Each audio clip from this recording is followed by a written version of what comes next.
بسم الله الرحمن الرحیم. قدرمندو لیدونکو اوریدونکو او ګرانو هیوادوالو سلامونه او احترامات مې ومنئ. نن 22 د مارچ کال 2018 چې د یکشنبې ورځ سره سمون خوري ستاسې په خدمت کې حاضر یم. نن یو ځل بیا هم د سیمهیز او نړیوال موضوعات ټول ډیر اړین او مهم دي. هیله ده چې تر اخره پورې واورئ او ویې ګورئ، ځکه چې اکثرا زما خبرونه چې تاسو سره شریکوم خپل دوستانو دی لیکي چې د اکثرا د نورو منابعو نه دوی ته لاسته نه ورځي، چې دا یو خاص امتیاز دی چې زه الحمدلله لرم او د زما د 40 ساعتو د تلاش په نتیجه کې تاسو ته زه دا خبرونه راوړم. حتی بعضې وخت کې دوستان دا وایي چې ستا دا خبر موږ واورېده په هېڅ بل دغه کې نه و، خبرونه کې نه و. نو مهم خبر هماغه دی چې که په نور ځای کې و نو خو بیا خو عادي شو. مهم خبر هماغه دی چې په بل ځای کې نه اوسي، او زه کوشش وکم را پیدا کړم او تاسو سره شریک کړم چې تاسو مخکې نه تر مخکې خبر شئ. داسې هم کېږي چې بعض وخت داسې خبرې چې ما 10 ورځې مخکې ورکړی، 10 ورځې بعد دوستان راځي وایي راشه تلویزیون ته چې تازه خبر راغلی په دې باندې تبصره وکړه. زه ورته وایم دا خو ما 10 ورځې مخکې دغه کړی دی. یا همدارنګې پرون همداسې یو واقعه راسره وشوله، یو نفر راغی دفتن راته ویلې چې دا خبر دغه د عاجل خبر راغلی دی. ما خپله کتابچه ورته راویستله چې دا خبر ما په 14 د مارچ باندې دا خبر ما وخته تیر کړی دی. نو هغه حیران شو، هغه ماته ویل چې دا خو په عاجل خبر کې همدا اوس په میډیا کې روان دی. نو ما ورته ویل دلته به عاجل خو ما په 14 د مارچ دا وخته تیر کړی دی. نو په دې اساس زه ستاسو نه هیله لرم چې زما خبرونه منظم واورئ او خپل په زما په چینل کې وګورئ. تاسو اکثرا دا په نورو ځایونو ته ځئ ګورئ، او دغه علت دی چې زما په نوم باندې پیجونه او صفحات زیات جوړ شوي دي، او هغه باعث د دې کېږي چې دوستان اخواته ځي دا غړه نه کړي. راځو خپل مهمو نړیوالو موضوعاتو ته. نن 2 موضوعات ډېر مهم دي، افغانستان دی او د امریکا د ډونالد ټرمپ ځینې ډېر مهم څرګندونې دي چې هغه باید زه تاسو سره شریک کړم. دواړو ته په دقت سره باید متوجه اوسئ. راځو د پاکستان په هکله او د افغانستان په هکله. د پاکستان او د افغانستان ترمنځ کې جګړه یو ځل بیا دغه درانه شوې ده، ځکه چې پاکستان خپل د اوربند نقض کړی دی، یعنې خپل لاندې کړی دی. په پکتیا، کونړ او نورستان باندې راکټونه ورولي دي، او همدارنګه خپل عملیات تشدید کړي دي. د پاکستان باندې چون انتقادات اوس ډیر زیات شوي دي، د ده لپاره د انتقاداتو نه ځان بچ کړي. ځینې هغه ملکونه یعنې غیر افغانستان نه دا شک شوبه اظهار کړې ده چې پاکستان د نورو ملکونو د خوا نه د فشار لاندې دی، لکه عربستان سعودي، ترکیه، قطر، ایران، چین، روسیه، چې ته په افغانستان سره چې کوم کار کوي دا غیر انساني عمل دی چې ته انجاموي. هلته اوربند کې، هلته بیرته برید کوي. نو دی اوس دوی وایي چې کیدی شي پاکستان په خپله د پاکستان پوځ دننه خپله په ځان باندې عملیات کوي، او بیا دا په افغانستان باندې اړوي، بیا د هغې په اساس باندې دلیل جوړوي چې دا د په موږ باندې برید شوی دی، موږ برید کوو. او دا 100% یو واقعیت دی چې دا دوی درک کړی ده، ځکه چې دا پاکستان همیش کړی دی په خپله. لکه د خدیجه الکبرا په امام بارګاه کې یو واقعه چې وکړله، پس د هغې نه په افغانستان باندې برید وکړ. د هغې پروف دی. نو د لپاره دا باید موږ دلته تذکر کړو. همدارنګه دا خبره کیږي چې هند افغانستان ته د دفاعي محمولو لیږل دغه کړي دي، اعلان کړي دي، او همدارنګه بشري مرستې هم اعلان کړي چې په هغې کې زیاته حصه د دوا ده چې دا به افغانستان سره مرسته کیږي، او فکر کوم چې را رسیدلې هم دي. همدارنګه د ایران نوي روحاني پیشوا مجتبی خامنه‌ای خپل د ډاډګیرنې او همکارۍ ملاتړ د افغانستان نه اعلان کړی دی، او د پاکستان په خلاف یې ویلي که زموږ ورونه افغانان ورونه لازمي حمایت ته ضرورت ولري، نو موږ به د دوی تر څنګ ولاړ اوسو د پاکستان په مقابل کې. همدارنګه د پاکستان کې د شیعه علماو چې د هغې کې مشري علامه نذیر عباس تقوا کوي، د عاصم منیر سره په لیدنه کې خبرې کړې دي. عاصم منیر په یو بده لهجه او تحقیرآمیزه لهجه د دوی سره خبرې کړې دي او د اهل تشیع علمای په حساب لږ تحقیر کړي دي او دوی ته ویلي که تاسو دونه ایران سره مینه او علاقه لرئ پاکستان خوښه کوي زی خپل ایران ته ځئ او هلته اوسیږئ. یعنې د ایران دفاع مه کوئ. په ظاهره دوی خپله د ایران دفاع کوي. عاصم منیر ایرانیانو ته ځان دوست ښیي، اما دننه ایرانیان څوک چې ایران ته کار کوي هغه سره دوی ښه رویه نه کوي. همدارنګې ایران تهدید کړی دی چې په راس الخیمه باندې به برید کوي. راس الخیمه د امارات متحده عربي یو ښار دی او هلته خلکو ته ویلي چې تاسو دا ساحه پرېږدئ، موږ به په تاسو دې ساحه باندې برید کوو، نو تاسو باید د دې ځای نه ووځئ چې تاسو ته کوم تکلیف ونه رسیږي. همدارنګه ایران دعوا کړې ده چې د هغې د دافع هوا په سیستم باندې د اسرائیلو F-16 طیاره راغورځولې ده او اسرائیل دا ادعا رد کړې ده. دی ویلي دي چې زموږ کوم دغه نه درلودلې. راځو د پاکستان او د افغانستان په قضیه کې. پاکستان په یو مخمسې کې قرار لري او مشکل دا دی چې اوس چین دا کړی دی چې ایران خو پاکستان خو په ظاهره دا خبره کوي چې موږ د ایران د خلکو دوستان یو او هغوی سره همکاري کوو. نو چین ورته ویلي زه ایران سره کومک کوم او دا کومک باید د پاکستان د لارې نه د بلوچستان د لارې ایران ته داخل شي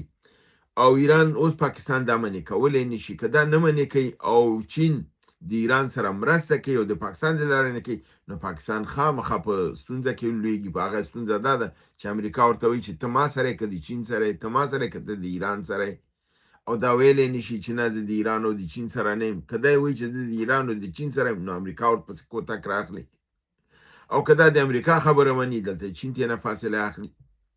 دلته دی په منځ کې یو لویه ستونزه ورته پیدا شوې ده او دا عمل دی چې دا کار دی شروع کړی دا د امریکې د قهر و غضب باعث ګرځېدلی دی. همدارنګې چین، عربستان او امریکا درې ملکونه پاکستان غواړي چې په یو ډیپلوماتیکه انزوا کې کړي او هغې دلیل دا دی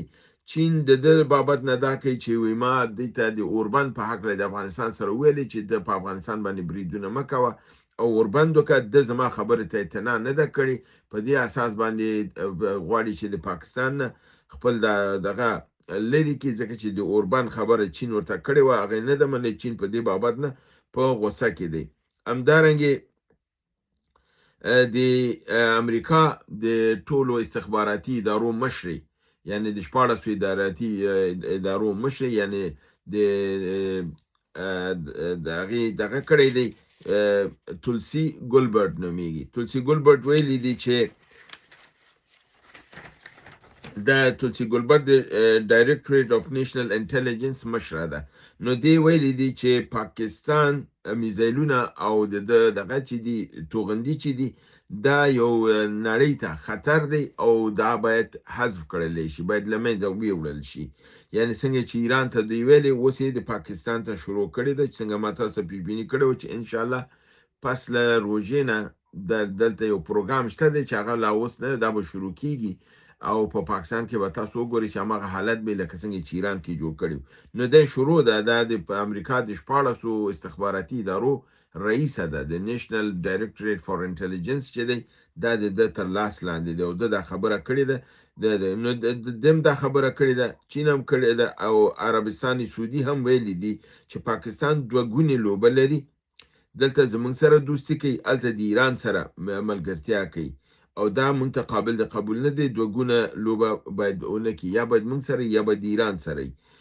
پاکستان ویلي چې دا زموږ دوه ګونې لوبه نه ده، دا زموږ د پالیسۍ عمق دی او دا زموږ ډیپلوماتیکه ستراتیژي ده چې مونږ دا کوو. نو دا ستراتیژي باید په مرګ باندې تمامیږي انشاءالله ځکه چې دا ستراتیژي نړۍ ته قابل د منلې نه ده. راځم دویم خبر ده چې هغه هم ډیر مهم دی او په غور سره ورته متوجه اوسئ. ډونالد ټرمپ دوه ټویټه کړي دي، یعنی خپل په ایکس پاڼه کې دوه دغه لیکلي دي چې دا دواړه ډیر سره متضاد غوندې راښکاري. یو دا دی چې تاسو ښکاره معلومه ده چې امریکا لګیا ده خپل قوا دغې ته لیږي خلیج فارس ته ځکه چې تنګی هرمز باید خلاص کړي. بلې دا ویلي چې په ځمکنۍ قوا په ایران کې کوزوي، یعنی یو خوا نه تشدید د قوا روان دی، بل خوا نه دا ټویټ راغلی دی چې په دې ټویټ کې دا خبره دی کړې ده چې موږ خپل ټول اهداف لاسته راوړي دي او مونږ چې کوم دغه کوشش روان کړو په تر ډیر حده پورې خپل نظامی اهداف مترلاسه کړي او په دغه کې په شرق میانه کې کوم یو خطر چې او هغه لمنځه وړی دی او ممکنه ده چې د ایران تروریستي نظام چې دی دا تضعیفه شوی دی او په دې اساس باندې دوی غواړي چې خپل دغه د دې ځینه ورو یعنی خپل خپې سپکې کی اول دا لیکلي د ایران د میزایلونو کاملا توانایي له منځه وړې ده بل ویلي چې د ایران دفاعي توانایي یعنی د صنعت بنیاد چې یعنی تولید کېږي میزایل جوړوي دا دستګاهګانې دام کاملا له منځه وړي تباه کړي دي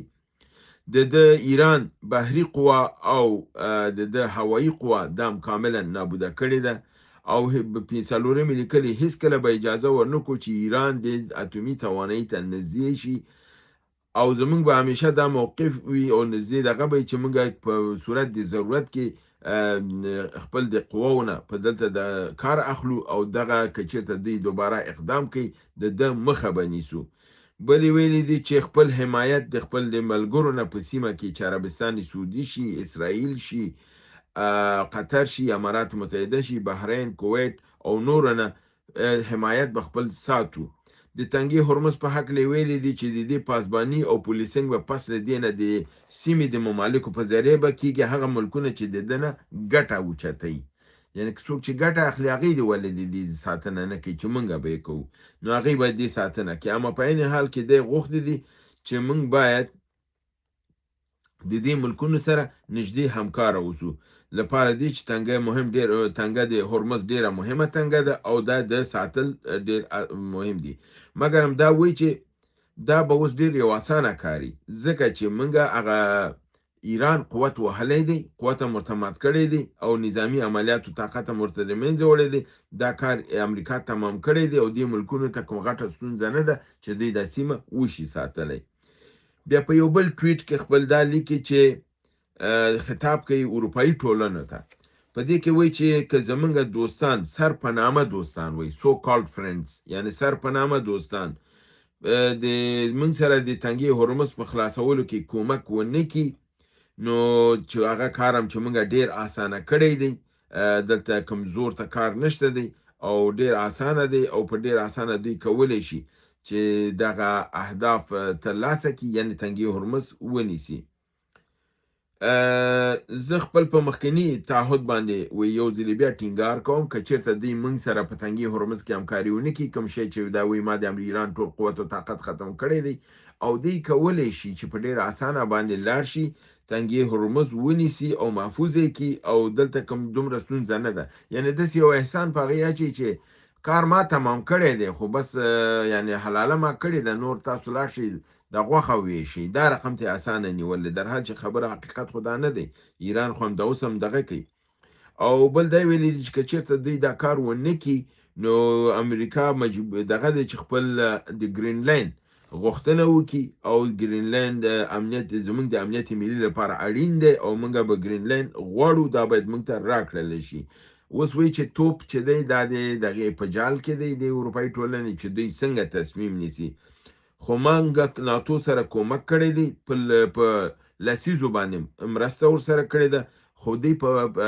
بازګشت کې په دوباره موږ ته شی تر اوسه نه دي راکړي یعنی په بدل کې تر اوسه څه نه دي راکړي اوس د دوی نوبت دی چې دوی باید موږ ته یو څه راکړي او هغه دا دی چې دوی باید موږ ته ګرینلینډ راوسپاري په یو نوه نه په یو نوه په یوه لاره نه په یوه لاره یعنی یو لاره نه په یو بله لاره په هر رنګ چې مطلب دا دی په هر رنګ چې زمونږ د دې توانایي لرو چې خپل یعنی د اهداف ترلاسه کړو یعنی ګرینلینډ واخلو او بیا دی ویلي چې زما خپل اردو ډیره قوي کړې ده او په ډیر اوچت معیارونو سره مستواره کړې ده د امریکا او د نړۍ امنیت ساتلی شي او په هر شکل چې وسی موږ به دا نورم بهترین کوو او قوي کوو به نو دلته اوس د دوی دا دغه راځي چې دا خبرې دی دلته دا وکړه چې ایران تضعیفه کړی دی میزایلونه یې اخیستي دي هلته ایران په ګوراسیې په جزیرې باندې حمله وکړه دیګو ګارسیه باندې او په دیګو ګارسیه کې د امریکا الته اډه د اډه ورته ووهله ځکه چې د اروپایان دا نه مني چې ایران قوي میزایل لري دی وایي چې د ایران قوي ترین میزایل 2500 کیلومترو نه زیات نه ځي در حال چې نن کوم میزایل باندې ایران دیګو ګارسیه ووهله هغه 4000 کیلومترو نه زیاته ساحه ده دا ثابتوي چې که هغه 4000 کیلومتره دا ساحه وهلی شي نو 4000 کیلومتره خو د اروپا هره ساحه وهي او ایران خو دنه قوي میزایل هم لري خو اروپایان دې ته قایل نه دي چې دا لري امریکایان دې ته قایل نه دي نن چې کله دی ویل چې موږ ایران ختم کړی دی مسله ختمه ده خپل کامیابی غونډه اعلان کړله او اوس د دې مسلې نه زما او د ګرینلند ته زما او د سیمې ممالک د دا مسله حل کی در حال چې اخوانه قوا لګیا ده وړي هرمز خلاصولو ته چې نه پیږي کوم حالت به د دې صحیح وسی مګر دلته بیا ایران په ګارسي باندې حمله کوي او د ایران د امریکا د ټولې خبرې په حساب غلطي او دروغ ثابتېږي راځم سلورم خبر ته خپل هغه زمونږ دا دی چې د اسرائیلو د دفاع هوایی د تولیداتو فابریکه چې دا په نامه د کارخانه ملامی دغه دلته د دفاع هوایی سیستمونه جوړیږي د پیکان په نوم باندې دا ایران هدف ګرځولې ده او کاملا له منځه وړې ده همدارنګه اردوغان خبرداري ورکړ اسرائیل ته چې په خاورمیانه کې یعنی شرق الاوسط کې د اور سوځونه چې دی اخته کړی ده او په سلهاو زره تنه کسانې په دلته ووژل اسرائیل د مسؤله ده او د قیمت به اسرائیل ضرور ادا کوي همدارنګه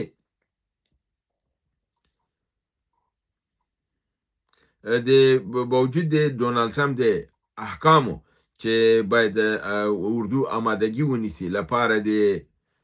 تنګي هرمز د آزادولو او ویلي دي چې مونږ دا تنګه په پار قیمت آزادو مګر د امریکایي کشتیګانې لګیا دي په شاتګي شروع کړی دي او د ساحینه په وتو دي چې دا نه معلومیږي چې دا خبرې سر د لپاره کې يرول کوي اما اصلي کار دا دی چې د سیمینه لګیا دی وزي ځکه چې کشتۍ جرل فورد خو لګیدلې و اور اخیسته هغه وزي دغه ترڅنګ نور کشتیګانې هم په وتلو حالت کې دي بریتانیا تیارې ټایفون خپل هوایی برید دغه کنټرول د اردن او د قطر په فضا باندې شروع کړی دی یعنی جنگي حالت کې نه ده د نظارتي حالت کې ده او نظارت لګیا دی کوي همدارنګه روس امریکا ته پیشنهاد کړی دی که تاسو یوکراین سره خپل مرستې بند کړئ روس به د ایران سره خپل استخباراتي معلومات او شراکت به بند کړي هغه کوم شي چې امریکا ډیر دغه یره لري ځکه چې دا روس دی چې ایران ته د امریکا موثقه ځایخي او ایران په بالکل دقیقه پر راکټ وهي او دا په د سټلایټ د کومکون نه بغیر نه کیږي او دا سټلایټ ایمیجنری دا ویژنز چې دی دا روسیه ورکوي ورته او دا باعث د دې ګرځیدل چې امریکایان یې سخت بیلاسو بخپو کړی دي نو روس ورته ویلي دي چې کته غواړي زه دا بند کم ته به د یوکراین سره د مرسته بندې زه به د ایران سره مرسته بندوم دا سر دغه مرسته چې زه به دې ته سټلایټ مرسته نه کوم امریکا او اسرائیل د ایران په نتنز اتمی بټۍ باندې برید کړی دی ایران دا خبر اژانس بین المللي اتم ته ورکړی دی چې زمونږ د اتمی بټۍ امریکا او اسرائیل وهلې ده اوس اسرائیل وایي چې دا ما نه ده وهلې دا امریکا وهلې ده زه په دې کې نه وم اوس امریکا وایي چې دا ما نه ده وهلې دا د دغه وهلې ده اسرائیل وهلې ده او وهل شوی ده ایران وایي چې وهلې ده چې اری وهلې دي دواړو کې وهلې دواړو اوس انکاري دي سره دې چې ټول ورځ بمبارد کوي مګر په دغه مسله کې اوس انکاري دي ځکه چې کار حساب او کتاب سخت خراب شوی دی همدارنګه زمانګ پنځم خبردار دی چې امریکا ته پوتین خبرداري ورکړې دی چې د انزلي پر بندر باندې دی برید کړی دی د انزله بندر چې دی دغه چې ده شور چې دی دا د روسیې او د ایران د تجارتي بندر دی او دا امریکایانو بمبارد کړی دی نو روسیې ورته ویلي چې د انزلي بمباردول دا د روسیې په منافعو باندې حمله ده او د دې بابت نه به امریکا قیمت ادا کوي او روسیه به خپل انتقام ضرور اخلي. او آخري خبر زما د نن ورځې دا دی چې 38 تنه د امریکا د برحاله او پخواني 38 تنه برحاله نظامیان او پخواني نظامیان هم هوایی، بحري او ځمکني قواو چې په دې کې 4 تنه 4 سټاره یعنی 4 سټار جنرالز دي د ډونالد ټرمپ په حیث سر قومندان اعلی حمایت نه کوي او ویلي دي چې دا باید کورټ مارشل شي ځکه چې د دې اعمال چې دي په خلاف د قوانین د امریکا دي او دا غواړي چې ملکی حکومت او اردو سره په جنگ کې واچي. کوم کار چې پاکستان اردو شروع کړی دی دا کار ډونالد ټرمپ کړی دی، اوس دا جنرالان په مقابل کې ودرېدلي دي او په دې کې جنرال مارکوس کولډویل دی او اډمیرل جینیفر هارټلی دی او لیفټیننټ جنرال رابرټ هیز دی. دا لوی جنرالان دي او دوی دا دغه کړی دی چې د څو ورځې مخکې د امریکا په یو عملیاتو لپاره تلل او ډونالد ټرمپ هغه عملیات متوقف کړي دي. دوی ته ویلي دي چې اول تاسو راشئ په یو سیاسي بیان ورکړئ، زما حمایت وکړئ، پس د هغې نه بیا زه تاسو ته دا اجازه درکوم چې تاسو هلته لاړ شئ دا عملیات انجام کړئ. هغې چې تر څو راتلل د دې حمایت د اعلان او 2 ورځې په دې کې تېرې شوي، 2 ورځې بعد په اغېزي باندې عملیات شوي دي. ډېر امریکایانو خپل ژوند دا د لاسه ورکړی دی. په دې اساس باندې دوی دا وایي چې دا مشر چې دی دا خپل په وظیفه او په دنده کې دا دی موږ یې هلته مرګ ته ورکړلو ځکه موږ عملیات ته آمادګي درلودله، زموږ عملیات متوقف کړل او دښمن آمادګي ونیول، هغې په موږ برید وکړ، زموږ د عساکرو دا ووژل شول. که ده زموږ مخه نه وی نیولې د خپل سیاسي منافعو لپاره، ځکه چې د امریکا کې دا دی چې اردو به سیاسي منافعو ته نه استعمالوي، لکه پاکستان کې چې دی اردو سیاسي منافعو نه کار اخلي، ټول سیاستمداران خپل په ګټه دغه کوي او سیاست یې لاس کې نیولی. دلته اوس دی اردو د په امریکا خو سیاست لاس کې نه دی نیولی، نظامي دي، خو سیاستمدارانو یعنی ډونالد ټرمپ اوس غلطه لوبه شروع کړې چې هغوی سیاسي کوي، راشي زموږ حمایت اعلان کړي. په دې اساس باندې دا ستونزه جوړه شوې ده او د دې امکانات شته چې کله اردو د رئیس جمهور تر شا نه ولاړه او قومندې ورته ونه مني، هلته لوزې ستونزه جوړېږي. نو د کورټ مارشل کولو د دې امکانات هم شته، یعنې د مواخذې یوه مسله ده او د کورټ مارشل بله مسله ده. دا دوه ډېر مهم ټکي دي چې دا باید مد نظر ونیسئ او ویلرئ. دا زما د نن ورځې نړیوال خبرونه چې تاسو حضور ته مې وړاندې کړئ. هیله برنامه وګورئ، خوا کې دوستان سره شریکه کړئ. تر بل برنامې چې تاسو حضور ته حاضرېږم، تاسو په لوی پروردګار د عالمیانو سپارم. وما علینا الا البلاغ.